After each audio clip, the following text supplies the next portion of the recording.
Hello guys, this is your friend and we are back with a new fanfic. Which is what if Naruto and Fem Kakashi fall in love with each other after the Genin exam part 1. And if you enjoy this fanfic then please press the like button and subscribe to my channel for more fanfic like this. And now let's start the fanfic. Hiruzen and two other shinobi stood outside of Kushina's chakra barrier, waiting impatiently for it to go down. They wanted to stand by the Hokage and help defeat the tailed beast, but even the venerable Sandaime could not break through the barrier. Whatever Kushina and Minato were doing, they were doing it alone. Sandaime-sama, there must be something we can do. One of the shinobi flanking him, a fellow Sarutobi, said in frustration. Not even the Yondaime can take the Kyuubi alone. We have to do something. The other said, clenching his fist in anger. Sarutobi understood their feelings as he shared them. There was a certain point that a battle would reach where events were out of your control that would affect the outcome. That situation was one of those events and they would have to deal with the aftermath. He knew Minato and Kushina, and because of that he was afraid they would do something rash. They watched as the Kyuubi growled and struggled in the chains that held it. It was as if any moment it could break loose. As the idea of a tailed beast being held down by simple steel was hard to fathom. The chains were not made of steel though, it was Kushina's chakra, the Jinchuriki that had held Kyuubi back for the past 2 decades. She would not falter now. It was not long before an amazing thing happened, the 9 tails shrunk in size. The third had never seen anything like it. Before, it had towered over the treetops with ease. Only bits of red fur and tips of its ears peeked out from the surrounding forest. What is going on in there? Minato, Kushina, Sarutobi muttered, the night was already bad enough. You have a son now. Don't do anything rash. Sir, the barrier. They observed the bright chakra barrier start to break down, receding. They could no longer sense Kyuubi, nor could they see it. Regardless, they approached with caution as they made their way through the small forest and into the clearing. What they saw there would stay with them the rest of their lives. There the 2 parents lay near their child. Positioned in such a way the Sandaime knew they had shielded the newborn. The blood from their grievous wounds soaked the bed where Naruto lay. Despite the situation, the child could still smile through its tears. A seal that adorned the little blonde's stomach quickly told Hiruzen what he did not want to know, but needed to. So that was your plan, Minato. You really were thinking with your head. Behind him the 2 shinobi were still trying to wrap their heads around the situation. There was little time to waste if the Sandaime wanted to control the situation. Rito. He turned to look at the Junin he had known since the boy was in academy. With such a delicate situation, the only ones he could trust were those closest. Go get the medical corps. They need to attend to the Yondaime and his wife. Even in death, the 2 still deserved the best the village could offer. Yes, Sandaime-sama. As soon as he left, Hiruzen turned to the other Sarutobi. His brow was covered in sweat from the previous battle and stress of the night. The forehead protector that adorned his head covered his slick brown hair, trimmed short. At least a head taller than Hiruzen. He was a loyal family member that the old man could trust. Shin. The young man pulled himself from the tragic scenery and looked at the former Hokage, waiting for orders. Yes, Hiruzen-sama. If the truth escaped about Naruto then nothing good could come of it for the boy. We need to get Naruto out of here. Can I entrust that to you? They looked at the little boy who had stopped laughing and now, more appropriately, was crying. Most likely, he missed his parents' touch. Naruto. You mean this boy? Very few had been made privileged to Kushina's pregnancy, let alone the name chosen for the child. Yes. With Kyuubi sealed inside of him, he is the new Jinchuriki. Not only that, but Minato's enemies might take this opportunity to harm him. We need to keep him safe and his identity secret. Shin said nothing but nodded. The situation was grave and, although he didn't understand the full gravity of it, he knew the innocent child did not deserve whatever fate had in store for him. If there was something he could do to help then he would do it. I understand. Where shall I take him? Hiruzen approached the altar and gathered Naruto up in the bedcloth. With no small amount of care. As if the child was made of glass, he gave him to Shin. Accepting him into his arms, the young Sarutobi waited for further orders. To my home. Once the crisis has been properly dealt with Asuma and I will return and take care of him. Please, watch over him until then. With my life, Hiruzen-sama. He leapt away with the bundle held close to his chest, leaving nothing but a shadow in his stead. Trusting that they would arrive safely, Hiruzen turned to look over the two fallen heroes. With a heavy heart he shifted them so that both lay on their backs. In the way he hoped they would be a bit more at ease. Despite himself, Sarutobi could not help but let loose a few tears as he gazed upon their faces. Even until the end, both of you. The two proud parents wore their smiles with pride. They died just as they had lived, together and happy. 000. Konohagakure. Hiruzen's home. 000. Just as was ordered of him, Shin stood near the bedside where he had let Naruto lay. He waited for Hiruzen and his son to return home. Amazingly, the trip had been without incident and no one attempted to stop him. For that he was thankful. He would rather not have to do any more fighting that night. Too many of his friends had been lost, too much blood had been spilled in the streets for him to lift his kunai to another. Despite everything Shin knew about children, he could not understand the young Namikaze. When he should have been crying and thrashing in his sleep, Naruto remained quiet their entire trip. Indeed, the infant was smiling as he lay comfortably on the bed. It seems he has inherited his mother's cheerfulness. Although he did not know her well, Shin had encountered Kushina on occasion. A bit odd, the woman always seemed to have something to smile about.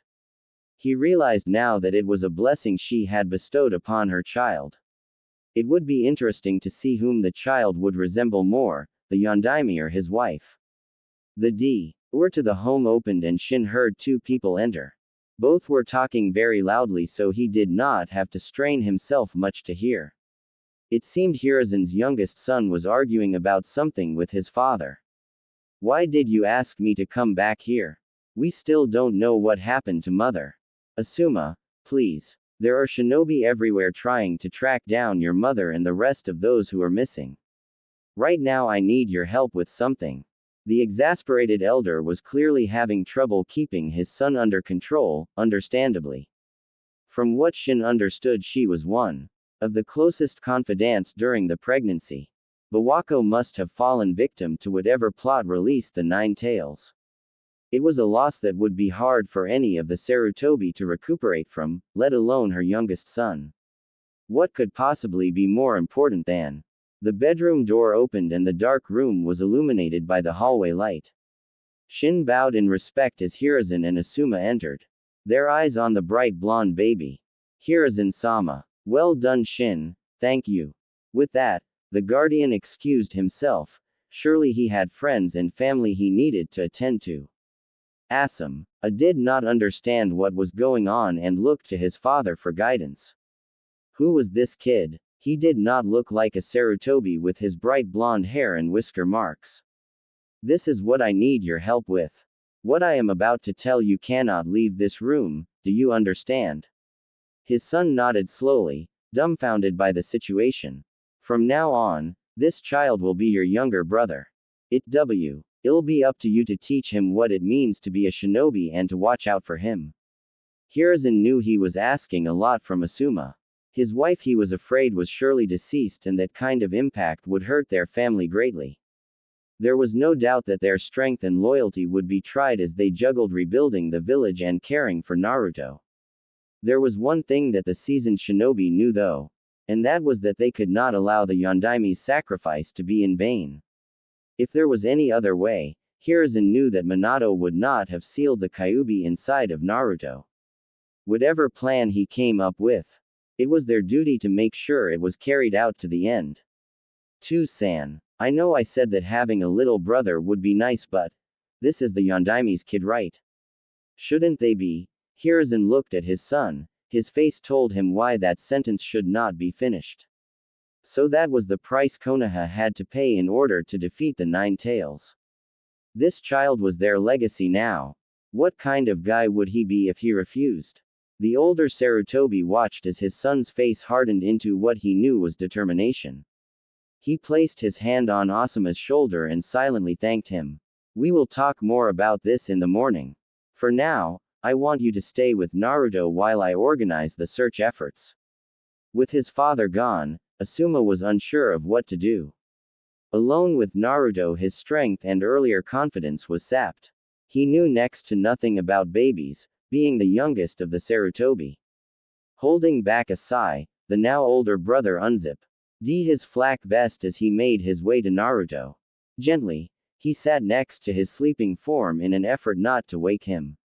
Unsure of what to say, he just watched Naruto's little chest go up and down in tune to his breathing. Hey, little guy. He scratched his head, trying to alleviate the awkwardness. Guess I'm your big brother now. Not sure exactly what I have to do, but I promise I'll do my best. Naruto stirred and Asuma was unsure of what to do. When he did not cry, Asuma figured that maybe his voice was keeping him calm. True or not, it was incentive enough for him to continue. Maybe. This is not the best time to introduce myself, but I'm Asuma Sarutobi. Nice to meet you, Ototo. As a joke, he held out his hand above Naruto, for him to shake. It worked as Naruto let loose a high-pitched giggle, breaking the tense atmosphere. The Chunin was thrown for a loop when Naruto reached up with his little hand and gripped one of his fingers, completing the shake. Always one to adapt to the situation. Asuma smiled and finished the shake by gently holding Naruto's hand in his own. You and I will get along just fine, I think. 000. A few weeks later. Hiruzen's home. 000. No Kurenai, wait up. Now is not the time for secrets, Asuma. The young Chunin raced to the front door of the Sarutobi residence. Hiruzen was taken aback as Kurenai, one of Asuma's closest female friends, came bursting through the door with an out-of-breath Asuma not far behind. Sorry to San. The teen tried to catch his breath. But she was too fast. Kurenai was not known for her rebellious nature. At least to those who weren't her father, and she quickly bowed to the Hokage. She was not prone to such outbursts of energy as she generally preferred a calm, methodical approach to problems.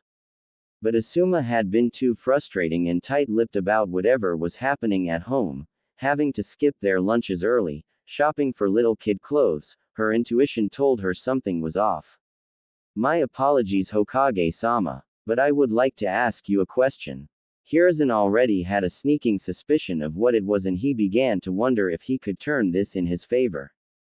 Sin. See the aftermath of the Kyuubi's attack, he had returned to his place as Sandaime Hokage. In that time, both he and Asuma had been busy ensuring the village at least appeared normal to outside eyes. He picked up the slack in paperwork as quickly as he could, and Asuma went on the great many missions that were piling up, their clientele having no idea that Konoha's ninja strength had been halved. In that time, just as Hiruzen had predicted, their attention was forced from Naruto. In the time he needed them the most, they could barely afford the time to care for his basic needs. Perhaps if they had a woman's help, even that of young Kurenai, they could begin to properly support Naruto's growth. Go on. The old man gestured for her to continue, his hands clasped in front of him as he sat at the kitchen table. Has Asuma been seeing anyone recently? Both of the Sarutobi were put off by that question, as it was a very intimate way of asking about a child. Kurenai, what is that supposed to mean? Asuma harshly whispered in her ear, but he was ignored. Not that I know of. Why do you ask? He responded with an innocent smile. It was cute to see the younger generation handle their love problems without even realizing it. It's just that Asuma has been leaving early from all of our meetings. I even saw him. The girl was clearly embarrassed to say something, buying baby clothes. So I thought that. Hiruzen held up a hand, barely holding back a chuckle. He had heard enough, and his son was plenty red in the face. it was time to salvage the situation. We have a baby in our home. That is why Asuma has been so busy. You see, he is now the older brother and has to take care of him when I can't. Kurenai's eyes widened in understanding. She had been right that something had happened. She thanked the Hokage for telling her and, as an afterthought, mumbled an apology to the still-red Asuma. As if on cue, Naruto began to cry. Asuma cursed under his breath. ND ran to check on him with Kurenai following behind, curious. They entered the makeshift baby room, a hastily converted guest bedroom with Asuma's old crib and toys laying about. Naruto must have heard the shouting and was showing his dissatisfaction. The two shinobi stood over him, looking down at his frowning face. As the older brother, Asuma did his best to calm him down by talking, but it was doing no good. Kurenai had been ensnared by Naruto's cuteness, at first unable to respond. Pushing the clueless boy aside, she gently took the infant in her arms and cradled him close to her chest. Hiruzen watched from the doorway as Kurenai rocked him back and forth back to sleep. The two men were amazed when the boy stopped crying and started to smile. Fascinated by her long hair, the BL twirled it around in his fingers as he fell into a deep sleep. Asuma could not help but blush at how Kurenai easily handled the baby. She made it look so easy when he was clueless. More so, she even seemed happy dealing with the crying child. Nicely done, Kurenai-san. Awoken from her stupor, she turned to see the Hokage watching her. She did an impromptu bow in thanks, unsure of what came over her.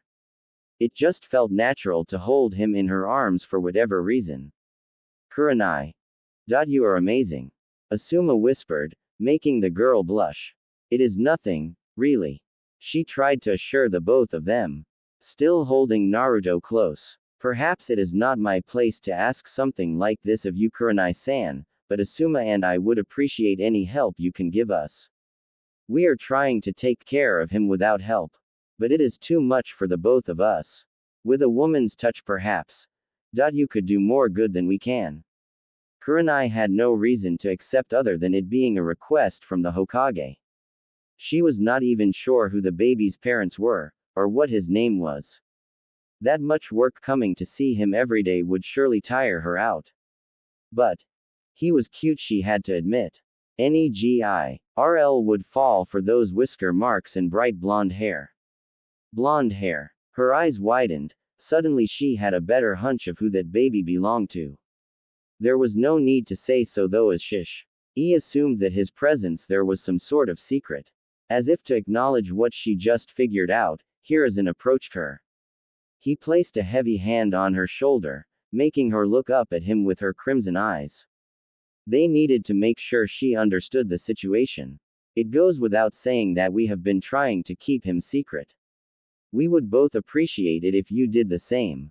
If the wrong people discovered that he existed, there would be trouble. Kurenai nodded, understanding somewhat. The Yondaime was a great man, but even he had his enemies. Looking at him again, she had to ask herself what kind of person could want to harm this little one. I'll do what I can, Hokage-sama. But can I ask a question? Of course. She looked back down at the young child that slept in her arms. He seemed so peaceful now. There was just one thing she needed to know before she signed up for the task. What is his name? Hiruzen and Asuma both breathed a silent sigh of relief and smiled. With a bit of pride only a grandparent could give, he announced the name of the village's future hero.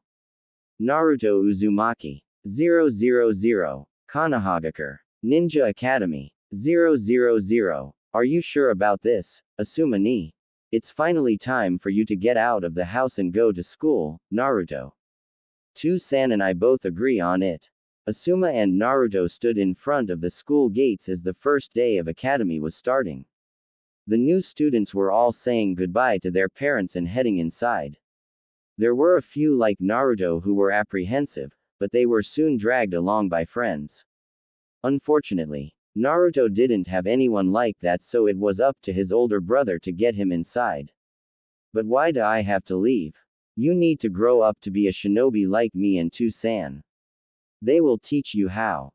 He gestured toward the instructors who were welcoming the children by the entrance. Why can't you? Asuma laughed and got down on one knee to be at equal height with the young Jinchuriki. Naruto was sporting a simple black top with beige shorts, his blonde hair still spiky and free. He had done a lot of growing up the past few years with Kurenai and Asuma watching over him. Really, it was amazing the progress he had made, but he was doomed to stay an introvert if they left him at home. Naruto needed to meet people and have a solid training foundation before Asuma was willing to keep him all to himself. His father had appointed the older brother in charge of Naruto's training outside of the academy, and honestly, Asuma could not wait to teach him what he knew. But if it was for Naruto's sake, he could wait. These guys are much better teachers than I am, besides, here you can make friends your age. Naruto still did not seem convinced, so Asuma tried something different. He untied his headband protector and held it close to Naruto's face for him to see. It was the symbol of graduation, proof that a person was finally ready to start down the path of shinobi. Everyone who met Naruto knew how he secretly coveted it, how much he wanted wear one himself. If you want to have one of these for yourself, hurry up and pass all the tests they give you. If you can do that, then I promise I will teach you everything I know. How about that? Naruto gave him a skeptical look, raising an eyebrow. Even at the age of 5, Naruto was becoming a shrewd negotiator. All I have to do is pass their tests, then we can train together. Asuma nodded, and Naruto smiled. Without warning, he turned around and started running for the academy. He called out behind him, getting his older brother's attention. Hold on to that for me. It'll be mine soon. Asuma looked at his forehead protector and laughed, watching Naruto enter with a smile. That wasn't so hard, he thought as he retied the band around his head. He headed out to tell the Hokage that Naruto made it there safely. After that, maybe he would find Kurenai and see if she was willing to pick tea. He little guy up from his first day of school. 000. Konohagakure. Hiruzen's home. 000. Naruto sat on the edge of his bed, shifting uncomfortably in response to the yelling happening outside. It had been like that for the past few weeks, even the most insignificant conversation could set them off. Throughout it all, the blonde had no idea what to do or say, so he just stayed in his room. As Uma and Hiruzen were in the middle of a shouting match over what to do about Bawako and her killers. Although they had known since shortly after Naruto's birth she had died during Kyuubi's attack, it was only until recently that information was found that implicated certain shinobi in the orchestrated attack. Hiruzen sought a cautious approach to the situation as the information was in no way reliable. Asuma on the other hand believed that they should follow it up aggressively. He wanted to get those bastards back for what they had done to his mother, to his village. This was the first time they had a major disagreement with each other and it was tearing their family apart. How can you just sit there and let them get away with what they did? They are right there in front of us. His village can't afford to go on another witch hunt. Asuma, not after the Uchiha. Hiruzen referred to the blame placed on Uchiha for the Kyuubi attack, which had since been found to be false. That didn't stop the growing animosity between the Uchiha and the village, but that was a different argument entirely. His son wanted to divert resources from something he truly believed to be nothing more than a wild goose chase. What if it is true? Are you willing to let my mother's murderers go free? Asuma was enraged that the village was forsaking his family just to keep up the illusion of peace. Bawako was my wife and I love her dearly. But I will not waste lives just to discover the truth behind a rumor. Your mother wouldn't want that. Naruto began to cry as the yelling got louder and the argument grew. A cold draft fell over the room as the window was opened and a slender figure entered. She had gotten used to making quiet entrances since those terrible arguments began. Nai sat next to Naruto and wrapped him in her arms, trying her best to comfort him. She knew that, regardless of whether it was their business or not, the fights were hurting others close to the Sarutobi. Not even she was immune to it, and she feared today would be Asuma's breaking point. That was why she came, to make sure Naruto didn't do anything rash. Naruto had done everything right, just like his brother said to. He graduated at the top of his class only a year after entering the academy. Soon after, Asuma started to train him with Kurenai and Hiruzen supporting him. Everything had been going fine until that so-called evidence turned up. She stood with the Hokage. It was too rash to run off and try to act on the second-hand information. But Asuma was stubborn. His feelings had been pent up since the day of the attack. His mind was waiting for a moment like this to let everything out. Now his family and friends were on the receiving end. What do we do, Kurenai Ne-chan? Naruto asked her. The headband he inherited from Asuma covered his tear-stained eyes. There isn't anything we can do, Naruto-kun. She told him sadly. The worst thing they could do is get in between the two Sarutobi. They continued to hold each other as Asuma loudly declared he was leaving and slammed the front door shut. The house became deathly silent as Hiruzen must have tried to collect himself from the argument. I thought that everything would go back to normal. Why is Asuma leaving? Naruto rocked himself, crying into Kurenai's bosom. They were supposed to train today. Then they were going to go out to lunch with Kurenai and Anko. That night the Sarutobis were going to see their new nephew and grandson, Konohamaru. Why did it have to turn out like that? Kurenai was at a loss for words. Still trying to come to grips with the situation herself. As tears came to her eyes, she could only hold onto Naruto tighter. Their relationship had grown incredibly lose the past few years since he became a genin. Naruto was like a younger brother to her, and that was why she could not stand to see him cry. I'm sorry, Naruto-kun. I don't know either. It hurt her to be at such a loss for words. But even she couldn't fathom why Asuma was willing to leave everything behind just for some vendetta. 000. Konohagakure. North Gate. 000. Naruto and Kurenai aided with bated breath as a lone figure walked down the road. Just a few days ago they received word that Asuma was returning home from his journey. Both made sure they had time to prepare for his arrival. Both by putting it into their busy schedules and by thinking of what to say. Here he comes, Kurenai said with a little bit of annoyance, like a mother waiting to greet a son who stayed out late. He looks like a mess. Naruto said matter-of-factly. As the man got closer, it was clear he had not received a proper haircut or shave in a while. Not only that, but he looked out of place without his flak vest and headband.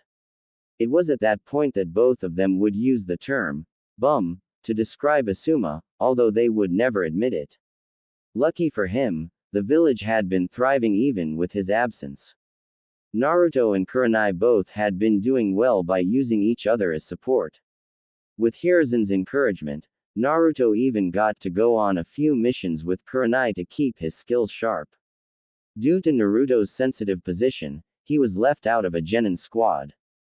The third had something special planned for him, Kurenai assumed. With Asuma's return, perhaps that plan would come to fruition. Hey guys. Asuma addressed his small welcoming party, glad to see them. Just now noticing how close he was, the two struggled to find the right words. Naruto recovered first and, with little warning, punched Asuma hard in the gut. He remembered how Kurenai and even Hiruzen had said they wanted to knock some sense into Asuma while he was away, and he figured he would do it for all three of them. The power behind the punch was enough to make the older ninja double over, the air ripped from his lungs. It also served to wake up Kurenai, who had to fight herself from going to help him. She had to stay angry. If nothing else for herself. That was for making Kurenai cry. Naruto, now 11, had outgrown his cute brother and sister titles he had given the both of them. Even then, he still had his trademark smile. Naruto couldn't stay angry for long as he helped Asuma up with the strength he had been developing from his individual training. He was truly becoming a powerful shinobi. Remind me. Asuma took a deep breath, hands on his knees.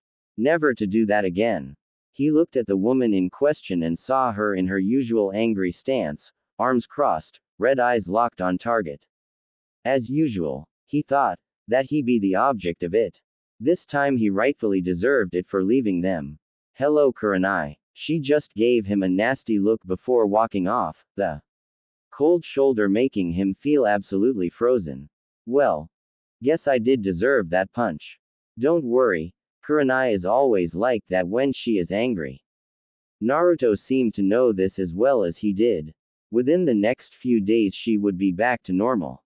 Yeah, that would be our Kurenai. Asuma looked at Naruto and saw him starting to dress more properly for his age. Naruto was wearing one of Asuma's dark blue long-sleeve shirts and a pair of blue pants with his black sandals. All that was missing was his flak vest. Asuma wondered if he had been promoted yet. The red swirls of the Uzumaki proudly adorned his shoulders, although he might have been none the wiser to their significance. Hiruzen said that until Naruto was ready to take up his parents' mantle, they could not tell him the truth. For now they had played a game of cat and mouse with Naruto's questions that kept him guessing. If they were not careful in how they answered, the young boy could get the wrong idea about his heritage that they might never be able to fix. If they told him too early, the responsibility would be too much for him to handle. Come on, the Hokage said he wanted to see you. Naruto led him to the large red building in the center of town. Asuma shouldered his pack of belongings before following behind. Although he hadn't been gone for more than a few years, the village felt so different. The trip gave him a new appreciation for the tranquil effect it seemed to have on him. Not a day went by that he did not think of his family in Konoha when he left. He almost immediately regretted leaving. But his stubborn pride refused to allow him to return until he accomplished something. The rumors of his mother's killers turned up with nothing and he was left wandering the countryside. That was until he received an invitation to join the 12 guardian ninjas of the Fire Daimyo, who had heard of his previous exploits in the village. He learned and experienced a great many things while in service of the daimyo. Possibly the most important one was appreciation, whether it be people, objects, or feelings. To be able to have any of those things should be enough for anyone. The rip also taught him what betrayal felt like to be on the receiving end. He wondered if his father felt something of what he felt when they had their last argument and Asuma walked out. They entered the red building after receiving some hellos. Most still didn't recognize Asuma with how he looked. There was a moment when the man wanted to rush out and get a haircut and change into something more proper. But then he realized that his father wanted to see him immediately for a reason. He wanted to know what this trip had done for him, and to him. Come in. Naruto had already knocked on the door to Hiruzen's office, giving Asuma little time to prepare. They entered quickly to find the elder Sarutobi hard at work with paperwork, as usual. There was little rest for the Hokage even in peacetime. Even with his son returning from absence for the past 3 years, the Hokage would not afford himself a break. Naruto-kun, I see your mission was successful. Naruto bowed to the Hokage, and then moved out of the way to present Asuma. Yes, I picked him up just like you asked. That was a mission, sneaky little. Just when he thought his little brother was nice enough to make time for him. Asuma watched as the blonde received his payment for the completed mission. Perfect, now I can treat Kurenai tonight. Hiruzen smiled, glad to see Naruto was not letting himself stray even when Asuma returned. They all needed to show Asuma that the world continued to revolve, with or without him. Just when Naruto was about to dismiss himself, Hiruzen stopped him. Wait a minute Naruto, what I have to say to Asuma affects you as well. Suddenly his good mood soured as Naruto took his place next to his older brother. Taking the moment of silence as his chance, Asuma bowed deeply. I'm very sorry father. I made a bad judgment when I chose to follow my emotions rather than your advice. Please forgive me. The room remained silent as they gauged the other's reaction. Would his father cave or would Asuma realize his apology would not work? Who was right and who was wrong does not concern me now, Asuma. What concerns me is your brash decision to leave the village, against orders. We will discuss that later, however, as I assume you will be rejoining the regular forces. Hiruzen sought to steer the conversation and Asuma was more than willing to let him. Yes, if you would allow it. With a nod to Naruto, Hiruzen gave an important signal. From Naruto's waist pouch, he pulled out a very important forehead protector he had been taking care of since Asuma's leave. Thrown to the ground inside of the Sarutobi's home in anger, Naruto had since restored it to its former sheen. They had been waiting to give it back to him and this seemed like the perfect moment to do so. Asuma took it gratefully, marveling in it for a moment before tying it tightly around his forehead. With that out of the way, Hiruzen brought up the most important part of the meeting.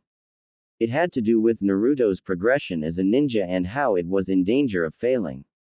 Asuma, as you know, Naruto is the Nine-Tails Jinchuriki. Shortly after he came into the Sarutobi family, Asuma was made aware. He was reminded during their early training sessions for safety concerns. This has led the council to being careful in how they allow him to progress as a shinobi. Because the importance the Jinchuriki holds in a village's military power, the Hokage could not make decisions involving it alone.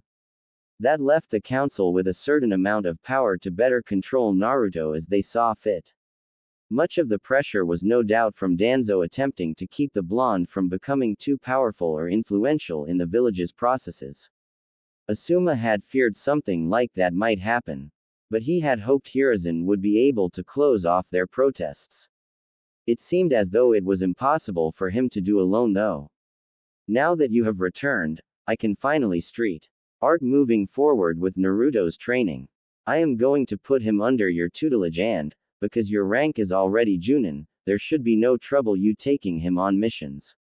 These missions will count toward Naruto's mission count and gain him valuable experience. Eventually, we should be able to work out a way for him to become a Chunin, depending on how well you two work together. Asuma nodded. He was willing to do whatever it took to get his younger brother where he deserved to be. It was the least he could do for missing out on some of the most important years of his life. The Hokage turned to Naruto, who had been silently listening to the conversation, having already been made aware of the political machinations of the council in previous meetings. Naruto was more mature than the council suspected. No doubt shown in his amazing progress as a shinobi and the robust schedule he had created for himself. Juggling his social life with the older ninja like Kurenai, Anko, and Shin with his training was more than most his age could attest to. I want you to know, Naruto, that the reason I am trying so hard to have you receive this promotion is not some emotion or favoritism. You have great potential and you deserve a chance to be a shinobi this village can count on, regardless of what the council thinks. I understand, Hokage-sama. Thank you. Naruto bowed, truly grateful. Every day he saw how politics of the village wore on his grandfather. Sometimes he blamed himself for it, only to be scolded by Hiruzen.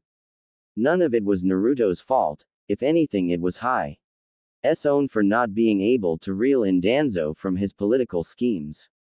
After this, be sure to get yourself cleaned up. You are representing Konoha again, you know. Naruto stifled a laugh and Asuma agreed. They were dismissed for the rest of the day, allowing the two brothers to once again be with one another.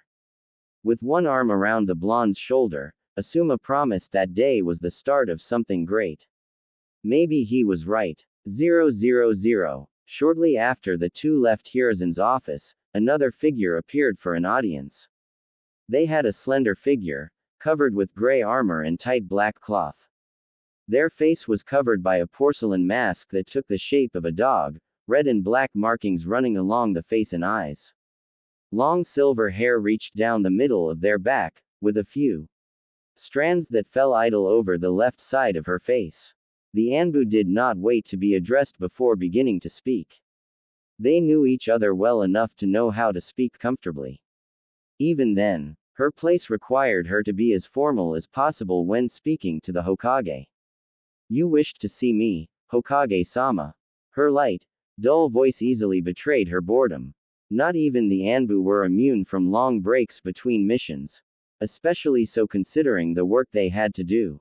She had joined the prestigious organization at a young age to try and lose herself in the work, to forget about the war. It worked. For a time at least, but even Anbu could not escape their past. Still, she was doing good work for the village, so she pressed on.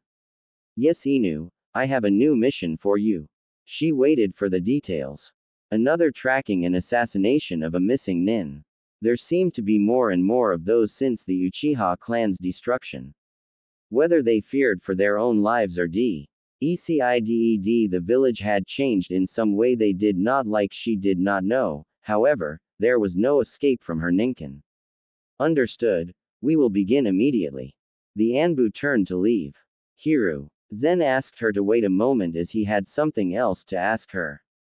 That was not usual in their conversations, they were generally very businesslike. Inu, remove your mask. With a bit of hesitation, she complied. With the animal mask off, her soft and well-defined face was on rare display. It was one of the few times she did not have her face mask up, as she had just finished eating and was not expecting to have to show her face. A long scar ran down her closed left eye where the Sharingan was implanted, but it had stopped bothering her a long time ago. Her soft, pink lips remained in an unamused frown, and her right eye likewise stayed half closed. Even if she was totally revealed, her cool demeanor still remained. Kakashi. He finally used her real name, something she rarely heard during her time in the ANBU. Have you given any thought to retiring from the Anbu? That was an odd question that the Sandame had not asked her before. She wondered what his interest was, as she had nothing but a stellar record during her tenure in the organization. Had she done something wrong? He quickly sought to remedy her confusion by following up his original question with a proper explanation. You see, a new batch of genin is being prepared by the academy as we speak. I can't, Hokage-sama. Hiruzen sighed. He was afraid she would respond like that. It seemed she was still not ready to face the responsibility of handling genin of her own. Until she handled that familiar sense of failure she garnered during the war with the loss of her teammates, Kakashi would continue to feel the Anbu were her only safe haven. In truth, taking on a squad of genin would probably be her best therapy. Very well, Kakashi, I won't push you. Return to your duties. Yes, Hokage-sama. She pulled the cloth mask up over her face, followed by the porcelain one. Inu returned, then bowed, and proceeded to leave without another word. Her partner, Tenzo, leaned against the wall waiting for her to get done. It had taken a surprisingly long amount of time, which was unusual, but their masks prevented any obvious emotion from being portrayed. Anything wrong, Senpai? No, mission details took longer than expected. Let's go. They disappeared in a blur to make preparations. Kakashi was still on the run from her past, but how long would it take before it came back to bite her? 000. Yuki no Kuni. Kazuhana Castle. 000. Kakashi made her way through the long, lavish hallways of the Kazuhana family estate. She had been summoned by the daimyo, Saozutsu Kazuhana. It was her guess that he wanted to thank her for the work she had done, as her mission would soon come to an end. As a military advisor from Konoha, it had been Kakashi's duty the past year or so to train the Yuki ninja in an effort to strengthen relations between the two villages. They had been surprisingly receptive, adapting traditional methodology to modern shinobi techniques that only a mage or village like Konoha could have experience in. Another mission that would go off without a hitch, it would seem. Because of the sensitive nature of the mission as well as the pacifistic nature of the objectives, she was sent alone. Though she thought little of it during her mission briefing, in the event of an attack she would be at a disadvantage. She had already examined the shinobi of Yuki and was thoroughly unimpressed. Even with her training they received, she knew that none of them would be a considerable threat to her. That was why in that past year while she had been staying in Kazuhana Castle, She had allowed a fraction of her guard to fall. She would sorely reprimand herself for this later in life. Kakashi passed a few maids making their way to Koyuki Kazahana's room, the heir to the throne. They did not interact much, but the silver-haired shinobi had answered a few of her questions about Konoha. She seemed amazed to hear about the seasons of spring and summer, where trees had green leaves growing from them. Shortly after, she entered into the throne room through a large set of wooden doors that required 2 men to open. Inside lay the throne room where, on the other side of the room and up a flight of stairs, lay a platform where the throne sat with Saozutsu occupying it.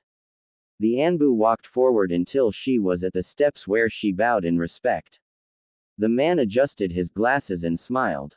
Happy to see her. It was bittersweet as he knew her time staying with the family had come to an end, but it was always pleasure to meet someone new. You may rise, Kakashi, I've told you that before. She rose from the bow, slightly adjusting the dog mask.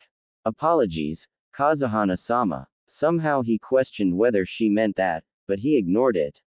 I just wanted to thank you for your work. As well as ask you to send the same thanks to your leaders in Konoha. We could not have made it this far without you. I will be sure to do that, Kazahana-sama. Before she could be excused, a messenger came rushing into the room. He bowed deeply for disturbing, but whatever was happening, it was too important to wait. The old man seemed white as a ghost and he tripped over his words so much that Saozutsu had to ask him to start over. My lord. The castle. It is under siege. The daimyo immediately rose from his seat, in shock. Kakashi had an outward appearance of calm as she stood there, waiting for more information. Inside she was not entirely too concerned. What worried her the most is that she never picked up on the intent of whoever dared to attack the castle. Her enhanced hearing allowed her to listen to samurai and staff run through the halls, preparing to meet the threat. What? Who dares to? Behind them, the door slammed open and the body of a samurai came launching toward them. Kakashi angled her head out of the way as the body sailed past, making a wet crunch against the stairs. 3 ninja entered the room, all equipped with the experimental chakra armor Kakashi had the privilege to try out for herself. Unfortunately, it looked a lot more sophisticated since the last time she saw it.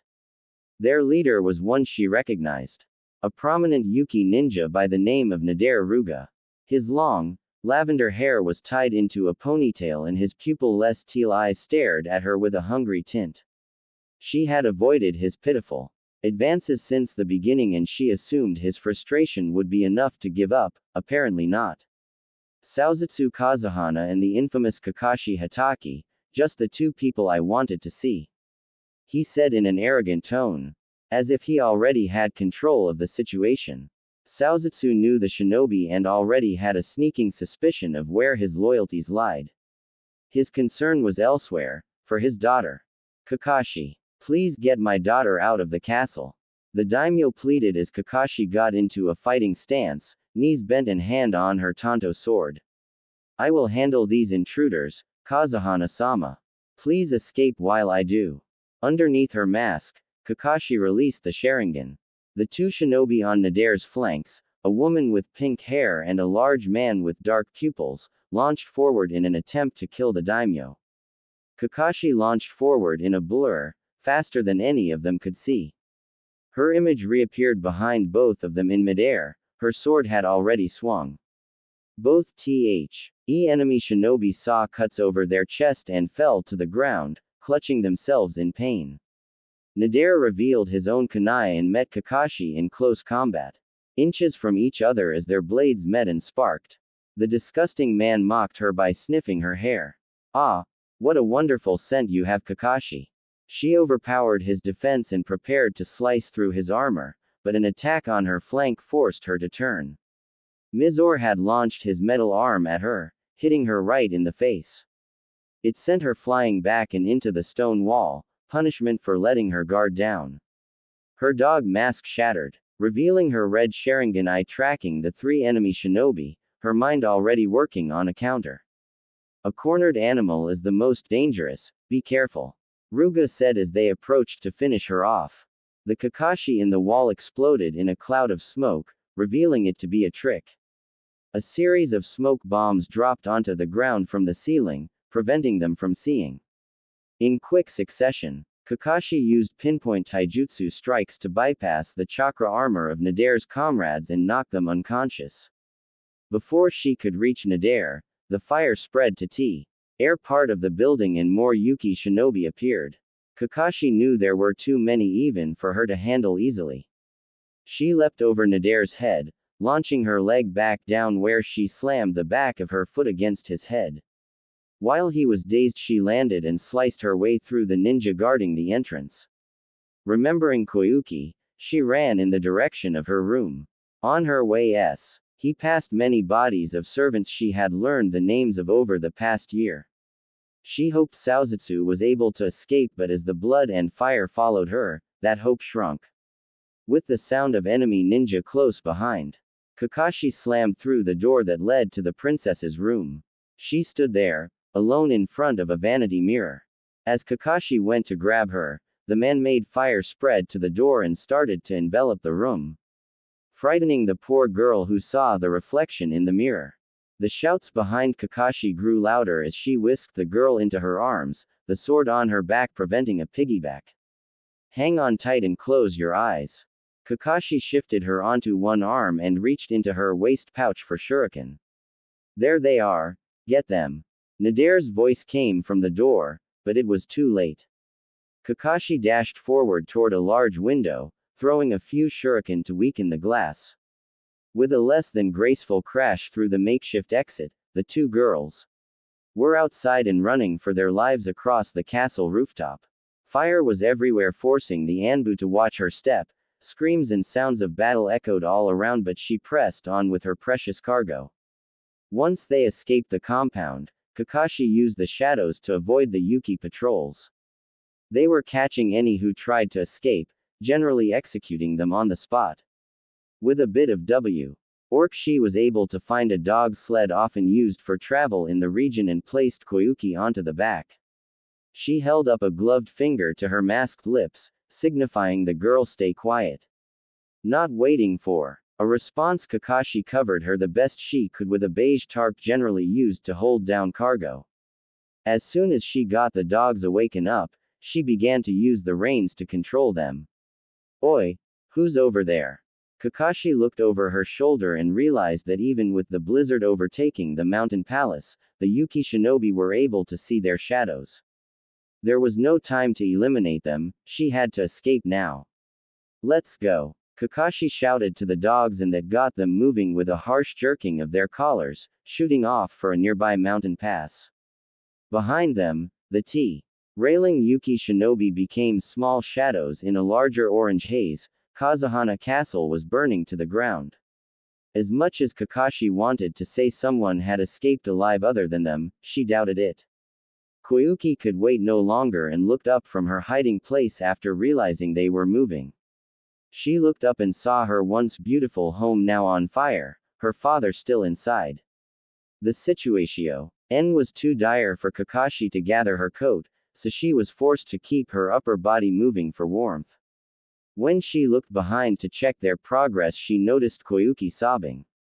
What are you doing? Cover yourself, Kakashi said harshly as the girl again let the tarp fall over her, albeit slowly. She must be experiencing shock. Poor girl. Kakashi bit back her emotions. She had to remain calm if she wanted to escape the country safely. Konoha would not be happy to hear about the failure of her mission. Kakashi realized that she still could not protect anyone with her own hands. 000. Konohagakure. Hokage's office. 000. Congratulations on another completed mission, you two. Asuma and Naruto informally bowed for Hiruzen's compliment. All in a day's work. The Junin said nonchalantly, scratching his growing facial hair. The 14-year-old next to him just nodded. The mission had not been as difficult as the commissioner made it out to be, just a few bandits to get rid of on his property. Asuma had been nice enough to let Naruto do most of the work. It was a nice exercise for his muscles. Naruto was still a genin, but Hiruzen said that with the next group of genin approaching, they offered a special opportunity. Neither of the duo were sure what he meant by special opportunity, but it was more than he had heard in the past 3 years in way of news toward his promotion. It was not that Naruto was seeking prestige or glory, he honestly was bored and felt like he could be doing a lot more for the village, like Asuma or Kurenai. He could onl. Why leave when there was a Junin available to go out on a mission with, and they had to be a Junin the Hokage trusted. That left him with Asuma, Kurenai, and occasionally Shin Sarutobi. Although he completed hundreds of missions since he became a genin, very few of them were more than simple chores. I will see you two later tonight, you are dismissed. The Sarutobi exited the room, allowing for the next appointment to enter. In this case, a dog-faced Anbu knelt in front of the table. She waited to be addressed as Hiruzen pondered the unexpected arrival. Inu, I wasn't expecting you. Yes, Hokage-sama, I have something I want to discuss with you. Kakashi seemed uncomfortable about something, so he gestured. She continue. I have given serious consideration to your offer of rejoining the regular forces. With help, I have come to realize that I am doing an injustice by not becoming an instructor for the future genin. Sarutobi was surprised to hear Kakashi humble herself before him. Since joining the Anbu, she had always kept up a cool, emotionless exterior in an attempt to hide her true feelings. It seemed something finally happened to change her mind. He could not he was displeased with this announcement, however, as he knew she would make a great teacher. If that is what you want, Kakashi, you may rejoin immediately. Come to me tomorrow for your first assignment. I have genin from the remedial class that are about to graduate that could use your overview. Hiruzen sought the right term for Kakashi's test, he knew she would find the best way to handle it. Very well, Hokage-sama. She hesitantly grabbed and removed her porcelain mask, returning it to the Hokage. In its place, she retied her headband over her left eye.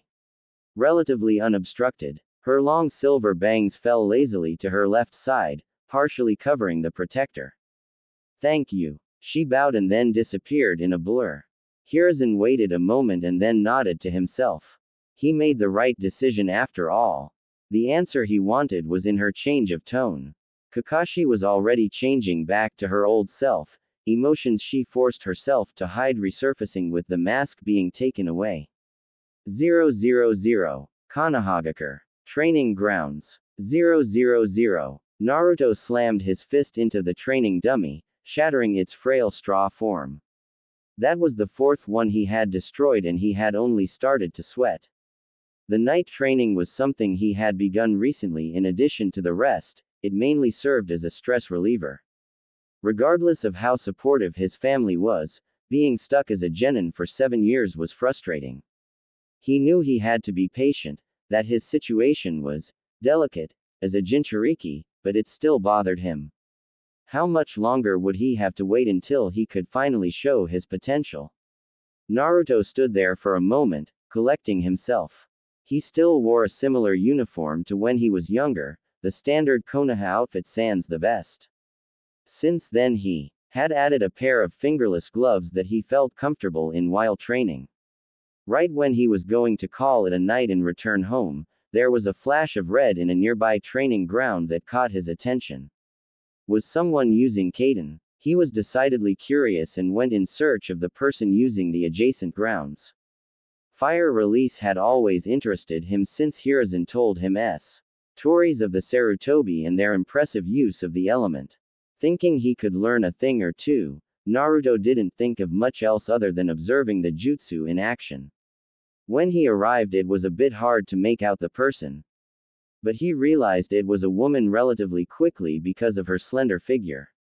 With the moonlight aiding him, Naruto watched her stand on the water and do a few simple taijutsu stances to stretch.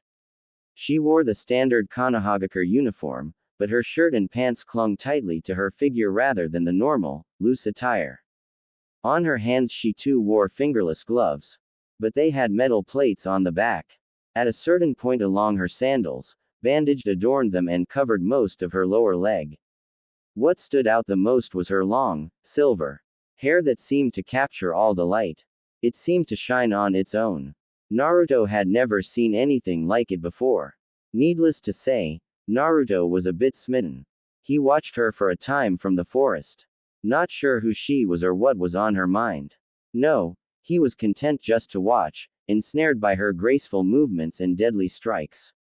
So much was he preoccupied that when he realized how much time had passed, he stumbled to head home. As her observer left in a hurry, Kakashi turned to see if she could catch a glimpse. Other than a bit of his blonde hair, Naruto Uzumaki had eluded her. She had noticed him watching her from the start but didn't see any harm with it.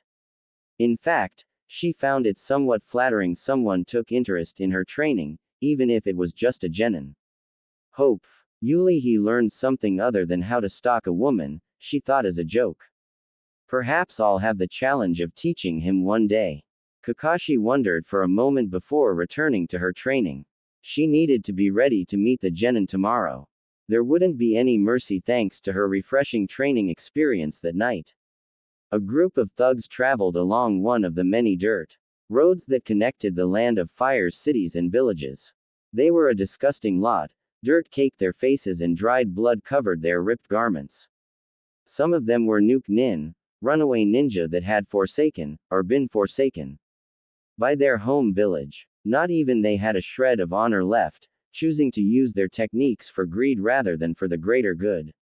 They had just recently come from raiding a nearby town for foodstuffs, their packs now full. A few of the townspeople put up a fight, but the blood made it clear what the outcome was.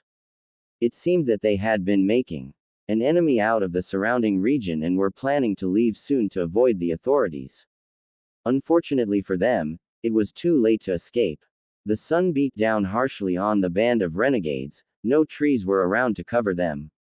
All around were rolling hills and grassland, save for the bandits, whom only served as a mark of shame. The place was beautiful. They passed by a thicket of berry bushes on their route. Having heard that the local cuisine was made with the berries as a main part of the recipe, a couple of them decided to pick a few for the road ahead.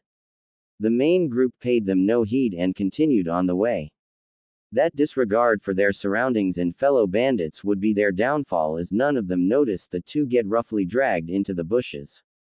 Two shadows leapt from the leafy cover in pursuit of the main group as blood began to seep onto the main road. Only one of the nuke nin were able to pick up on anything before the ambush began, but by then it was too late. When the vanguard of their little caravan passed a certain marker, the explosive tags that were hidden in the dirt exploded, killing at least 3 and sending the rest of them flying back. They were slow to recover from the blast, too slow. Picking on the weak had made them weak. One of the shadows landed amidst the group and swung his arms wide.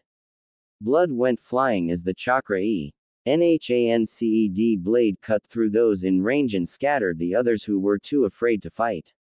The supposed leader, a shaggy man whose bald head was covered in scars and his arm adorned with a crossed-out Suna Hitai, tried to organize a defense and pulled together those who remained. Before they could get far, the second shadow made their presence known. They were not as flashy as their partner, however, and chose to keep a certain distance. The attack was no less deadly. Futon.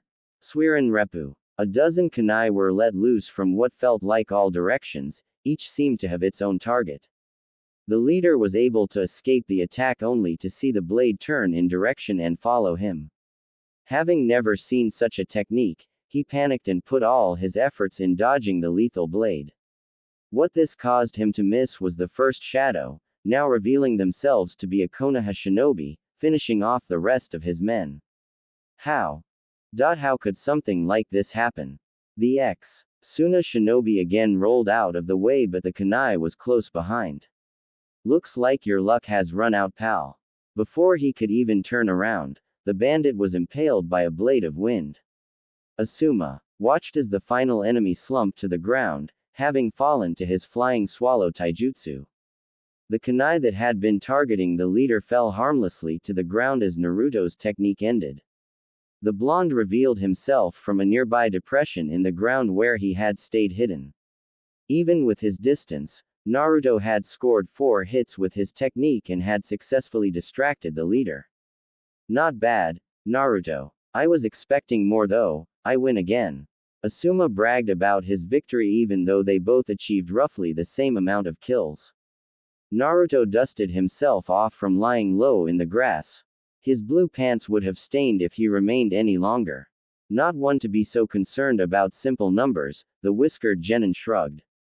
If you count the explosive tag ambush, which was my idea. Then we got the same amount of kills. Suddenly his brother did not seem as confident and it made Naruto laugh. That light-hearted competition was what kept Naruto going. After what seemed like the 100th C-rank mission dealing with a bunch of pitiful bandits. He was so tired of remaining stationary while everyone around him had progressed. Naruto had personally written S2 classes of genin progress to Chunin, some of them were even held back. Asuma wiped his brow. The sun was particularly harsh that afternoon.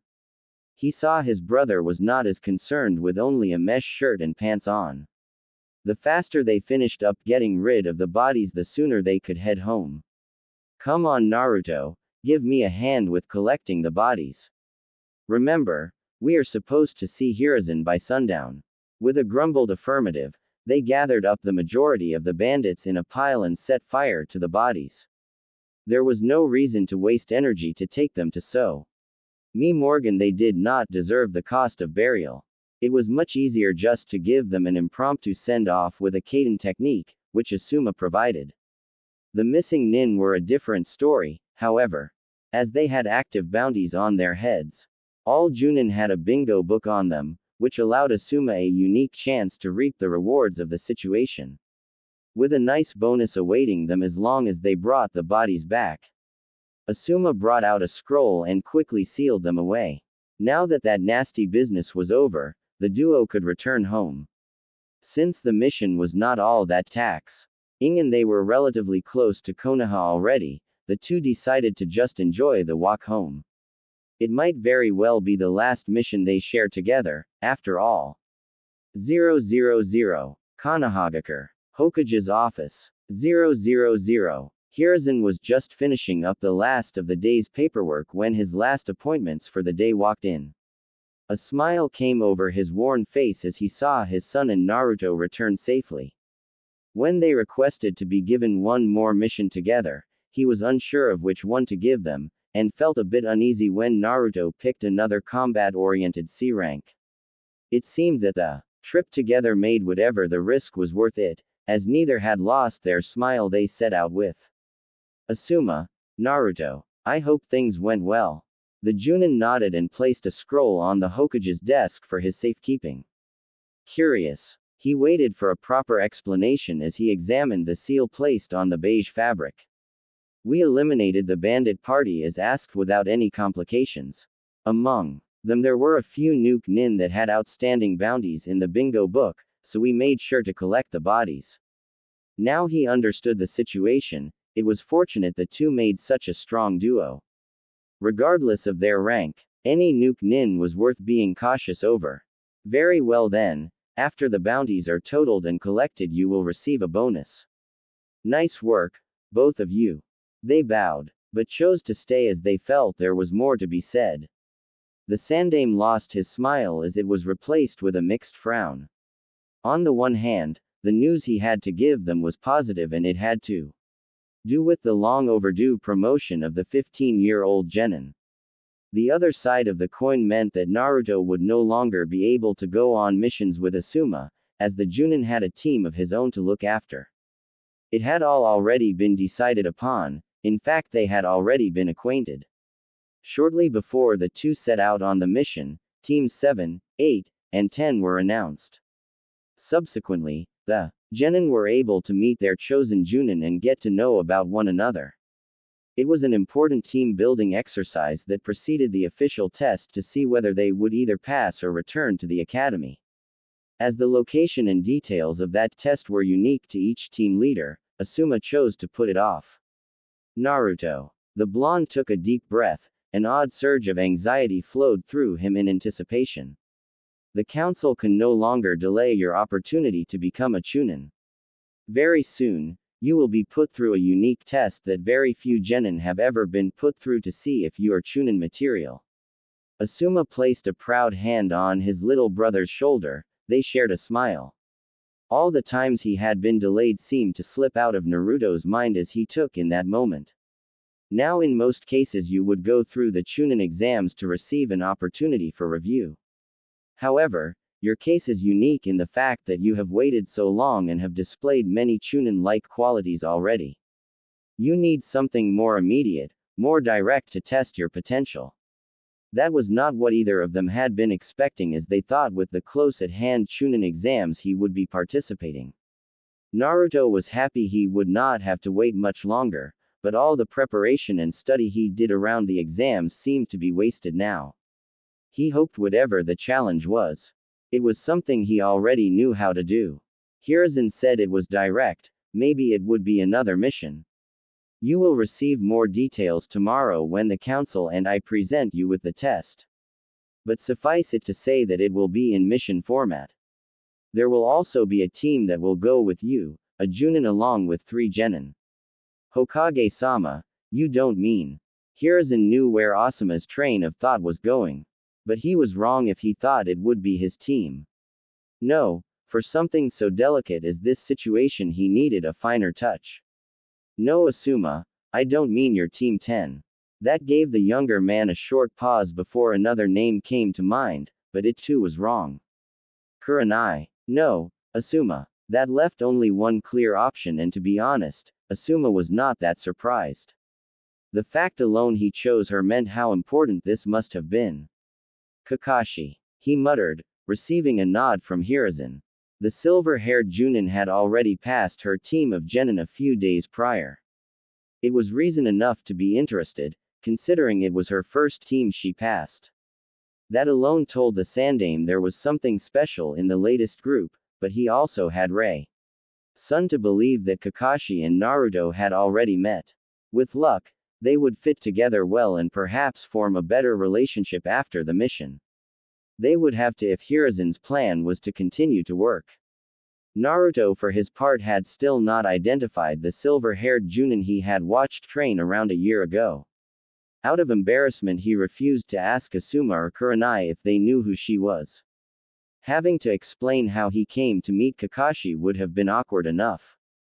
That was why he was unable to see the significance in her name, although it was enough for him to know that he would not be working with Asuma or Kurenai on the mission.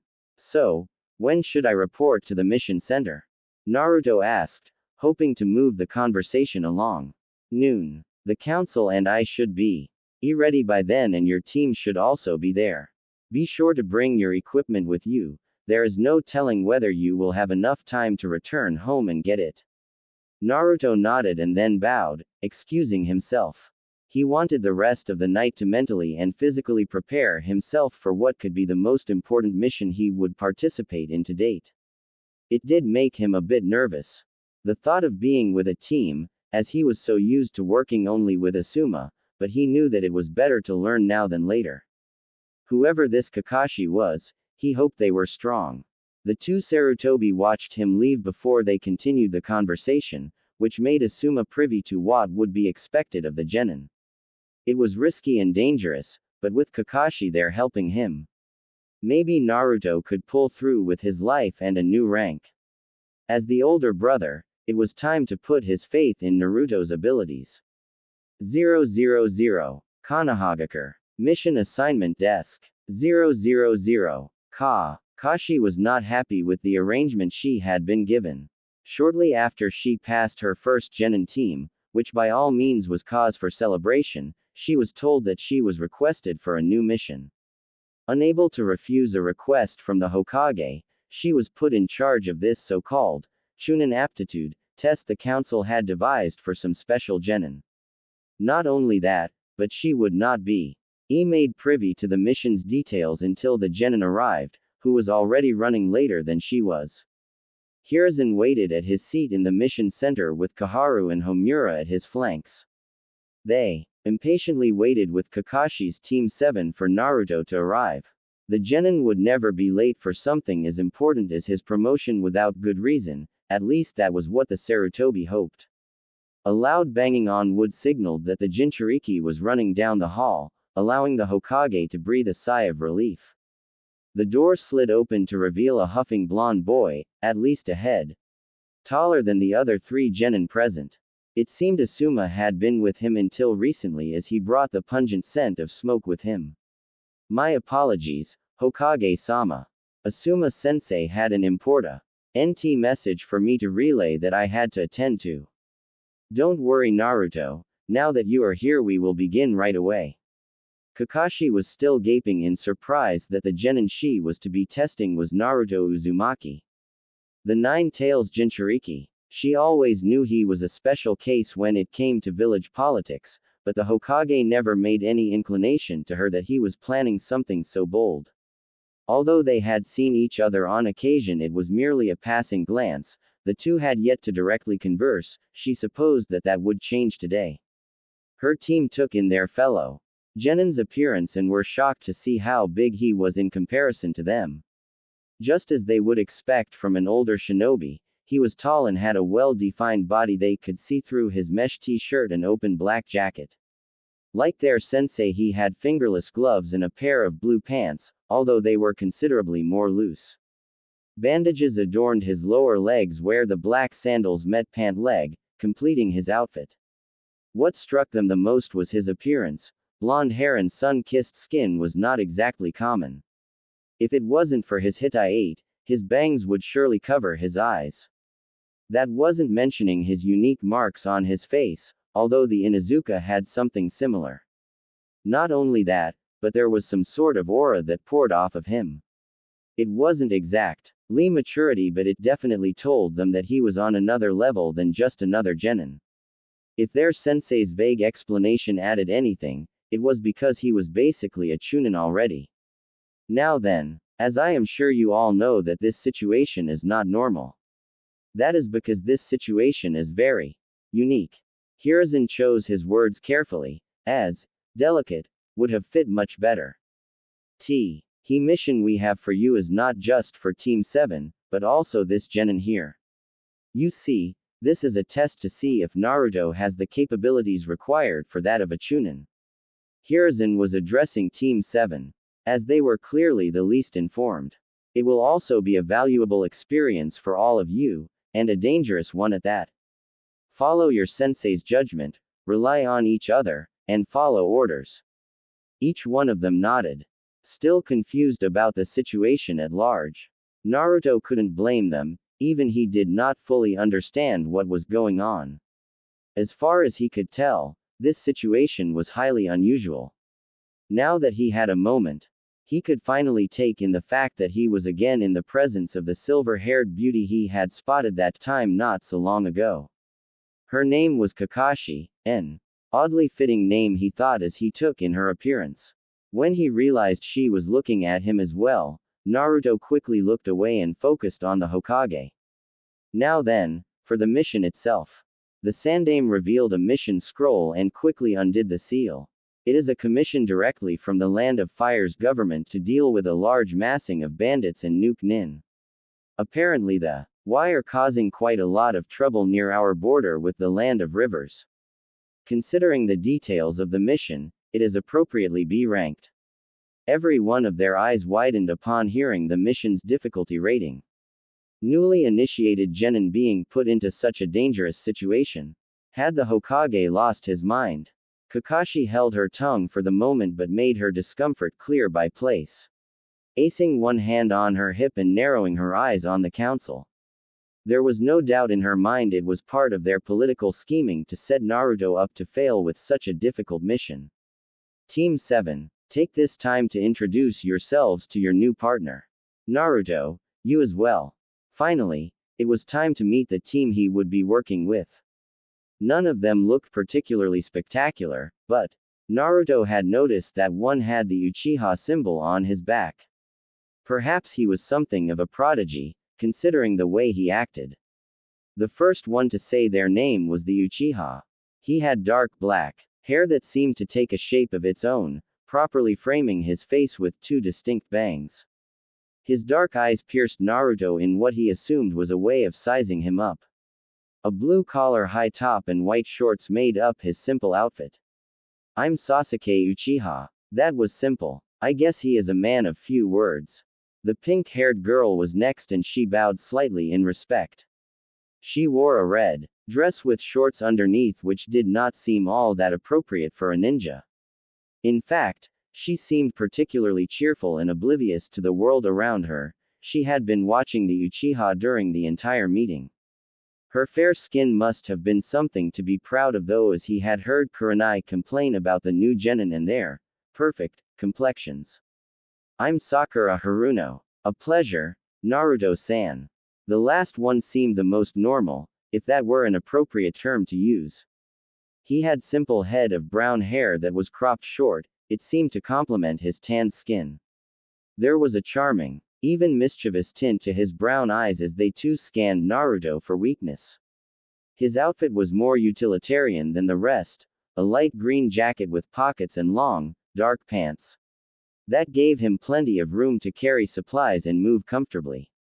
The name is Arata Sato, nice to meet ya.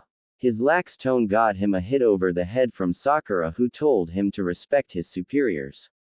Naruto smiled. He had gone into his shinobi life as a loner. He had no expectations when it came to a team, so he supposed this match-up was better than nothing. Even if the genin did not exist, Kakashi alone was enough to pique his interest. My name is Naruto Uzumaki, I hope we get along well. With introductions out of the way, Hiruzen took control of the conversation. He ordered Te-7 to prepare their belongings and say goodbye to their families. That allowed him to keep Kakashi and Naruto to give them a more in-depth look at the mission as well as the test itself. Before he could, though, Kakashi could not hold her tongue and immediately expressed her problems with the so-called challenge. Hokage-sama, although I respect your wish to properly challenge Naruto, AB ran. K mission is too dangerous for my genin squad. It is something that should be assigned to a group of chunin instead. Everyone in the room sympathized with her belief, except for maybe the council. Blame it on their experience in the war. But even genin were exposed to tough situations and were able to come out alive. I know what you mean, Kakashi, but neither I nor the council intend for your squad to be the main participants. It is up to Naruto, with your guidance and support, to prove himself capable by completing this mission.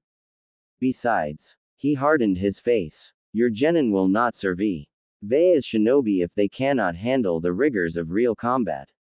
Perhaps this is too much and too soon, but better they be under your care than alone and without guidance.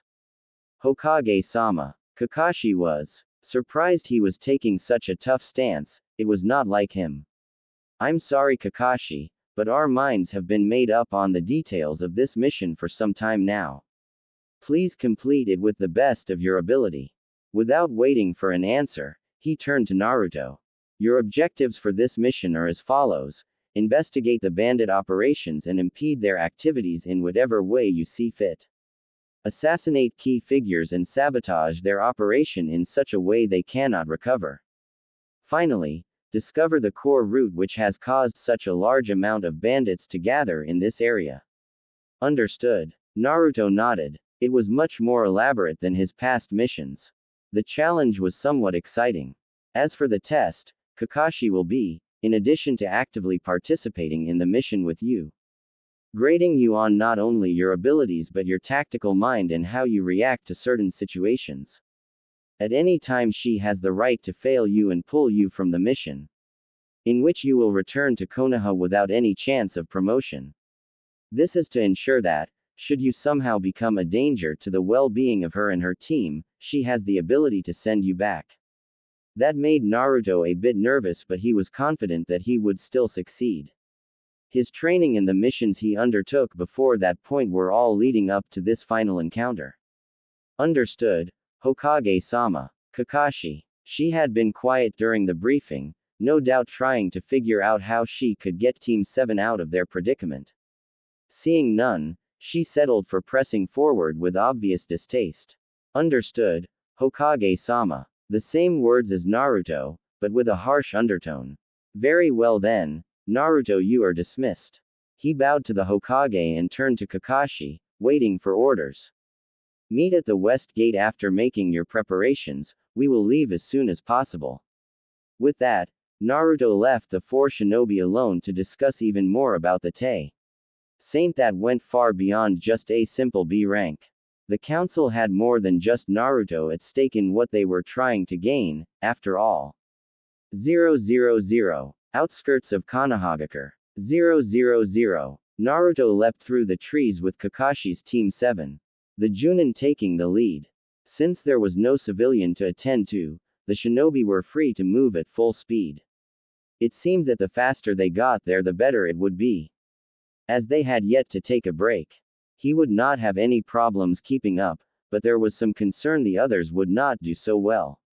Sweat covered Sakura's brow and Arata lagged behind. Was this their first time outside the village? Sakura, are you alright? Naruto made it so that he was close to her now, timing their jumps together. The poor girl looked at him as if she would fall any minute. I'm fine, Naruto-san, don't worry. Are you sure? I can ask Kakashi to slow down. She waved his concerns off. If Sasuke could handle it, then so could she. The blonde looked up ahead and saw the Junin making great headway. He was sure they were far enough from the village they could slow down, if only a little bit. Before he could ask though, Kakashi stopped. He team quickly regrouped with her on a large tree branch.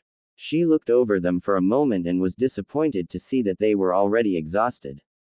Not even Sasuke could hide the sweat and occasional pant.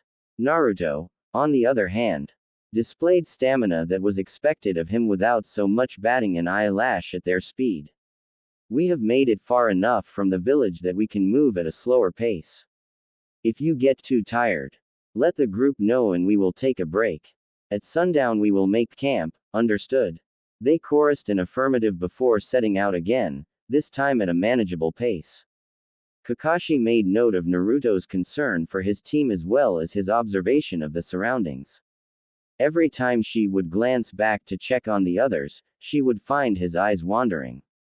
Instead of daydreaming, he was checking their vulnerable spots as well as any oddities in their route. Sticking to the treetops had advantages other than natural cover. It was hard to have an ambush in a place that looked consistently the same. Just one oddly shaped leaf was enough to tip off an observant shinobi. During their trip, Naruto took the time to observe his teammates and try to discover their strengths and weaknesses. It was hard to do without seeing them in combat, but he was able to discern a few tidbits of information. After watching their mannerisms as well as habits, Naruto had quickly decided the Uchiha was the only one that any real combat potential. Though not to the same level as Naruto, he too kept an eye on his surroundings and always had his guard up. Akira and Arata displayed none of this and seemed to be totally focused on the path ahead, their minds elsewhere. Naruto could surmise that her thoughts were on a particular boy in their party, but Arata was not as easy. Something about him made his skills and his personality hard to read, almost like a rogue. What Naruto didn't realize was that the genin was thinking about their mission and the blonde Jinchuriki, whom he wanted to fight badly. There had yet to be a situation where he could truly show his skills, and a challenge like the older genin seemed worthy enough. Arata thought that because Naruto was still a genin, he was weak. He had no idea how wrong he was. As the sun lowered on their first of many days away from home, Kakashi brought them down into a forest clearing. There, she quickly gave orders to Sakura and Arata to find firewood and for Sasuke to help Naruto set up the camp. In the meantime, she would keep watch. After setting up the bedrolls for the team, Naruto and Sasuke created a fire pit. As they waited for the other two to return, Naruto caught Kakashi sitting in one of the trees nearby. Rather than watching for enemies or wild animals, she was reading some kind of book. His eyes told him it was of the Ika Ika series, something he never thought he would find in her hands. I wonder what Kakashi sees in those kinds of adult novels. Sakura and Arata shortly returned with bundles of wood in their hands. With Sasuke's help, they quickly lit a fire as day turned to night. There was not much to say among one another, which made Naruto wonder if any of them were actually close friends from the academy. Kakashi remained in her treetop perch, leaving him alone with the young ones. So Naruto, how old are you? Arata suddenly asked, curious about their new teammate. Glad that someone broke the silence, Naruto sat with his legs crossed as he told them a bit about himself. Since they had never met him before, he was able to keep their attention. They were amazed to learn he had been going on missions for many years now, and inevitably it led to them asking about his skills. Not sure it is my place to say. I am being considered for Chunin rank though. That should tell you something. Arata and Sasuke weren't satisfied with that, they wanted more information. You have to have a specialty though. Something you are really good at? The brunette asked. His cocky smile belied his curiosity. I'm not really sure. I suppose it would be ninjutsu since I discovered my nature affinity. Still, I have had training with genjutsu and taijutsu too. You might call me a jack of all trades. His vague description kept them guessing, but it was enough to quiet them down. It was not long after that Kakashi reappeared in their midst, casting a sharp eye over her charges. She had been trying to come up with a proper plan with the information she had been given. The stakes of their mission were high, even without Naruto's promotion on the line. If she had to, she was willing to fail him just for the sake of the team returning safely. Her hope was that something like that would be unnecessary, but it never hurt to have a contingency. It is time to get some rest. Who wants to take first watch? As if he had been waiting the entire night for it, Naruto stood up and volunteered. I'll do it. Arata raised his and volunteered to take the next one. With that done, the Junin promptly retired while leaving Naruto in charge. The blonde ran up a tree, demonstrating his chakra control to the others, to find a proper place to stand guard. That left the three genin left around the fire with nothing to do, as none of them were particularly tired. Their conversation continued. It was too much for them to think of another subject. So what do you think about this mission, Sasuke? Arata asked his fellow, only to receive a grunt. Not what I was expecting, but I appreciate the challenge. Sakura looked at her crush and frowned. He seemed to forget the point of them being there. Sasuke-kun, this is a test for Naruto-san. I don't think we are supposed to do very much. She feigned sadness, but in reality she was glad to stay out of the fight. To think they would be going up against real opponents so soon after academy, it was more than a little scary. She could not believe that her two teammates were as calm as they were. Could they really handle a nuke nin on their own? From what the Hokage said, their mission would not be involving just simple bandits. The Uchiha looked at Sakura and glared. He was annoyed she was so content to sit back when it was finally a chance for them to shine. Why was he stuck with such a coward? Arata was not much better, but there was something about him that put Sasuke off. It was like he was hiding something, his real strength. Maybe this mission will be my opportunity to see what is so special about him. Arata was looking at Naruto, wondering what was so special about him that he got to be a Chunin candidate. Even if he was older and had more experience, he was still a genin like them.